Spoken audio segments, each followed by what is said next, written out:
आपको पता है, बहुत से लोग सोचते हैं कि हीरो होने का मतलब है कि कमरे में सबसे मजबूत होना, कोई ऐसा जो दूसरों को हरा सके, बहस जीत सके या हमेशा टॉप पर रहे।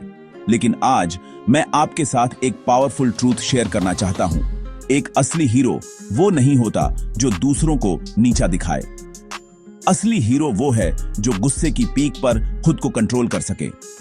सच कहें तो गुस्सा नेचुरल है, हम सब इसे महसूस करते हैं। शायद ट्रैफिक में किसी ने आपको कट कर लिया हो, या किसी दोस्त ने कुछ हर्टफुल कह दिया हो, या बस चीजें सही नहीं चल रही हों। आपका दिल तेजी से धड़कने लगता है, मुट्ठियां भींच जाती हैं, शब्द मुंह से बाहर निकलने को तैयार होते हैं।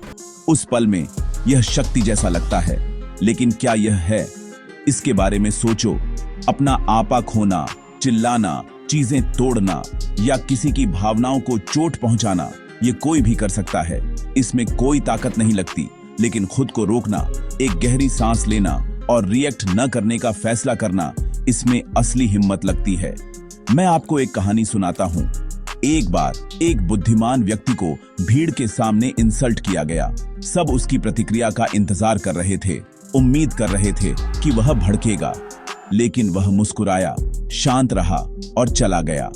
बाद में जब उससे पूछा गया कि उसने जवाब क्यों नहीं दिया, तो उसने कहा, मैं क्यों किसी और को अपनी शांति कंट्रोल करने दूं? यही असली ताकत है, जब आप अपनी भावनाओं के मालिक होते हैं। याद रखना, गुस्सा आग जैसा है, अगर आप इसे बेकाबू जलने देंगे तो यह सब कुछ तबाह कर सकता है। आपके रिश्ते, आपकी रेपुटेशन, यहां तक कि आपकी हेल्थ भी। लेकिन अगर आप इसे कंट्रोल करना सीख जाते हैं, तो आप उसी एनर्जी का इस्तेमाल निर्माण करने, इंस्पायर करने और अनस्टॉपेबल बनने के लिए कर सकते हैं। तो अगली बार जब आपको अपने अंदर गुस्सा उठता हुआ महसूस हो, तो रुकें, एक गहरी सांस लें, खुद से पूछें, क्या मैं अपनी भावनाओं से कंट्रोल होना चाहता हूं, या मैं अपनी कहानी का हीरो बनना चाहता हूं? असली बहादुरी दूसरों पर हावी होने में नहीं है, यह खुद पर हावी होने में है। और मुझ पर भरोसा करो, जब आप गुस्से पर काबू पा लेते हैं, तो आप अपनी जिंदगी पर काबू पा लेते हैं। क्योंकि एक सच्चा हीरो वो नहीं होता जो दूसरों को हराता है। एक सच्चा हीरो वो होता है जो खुद को जीतता है।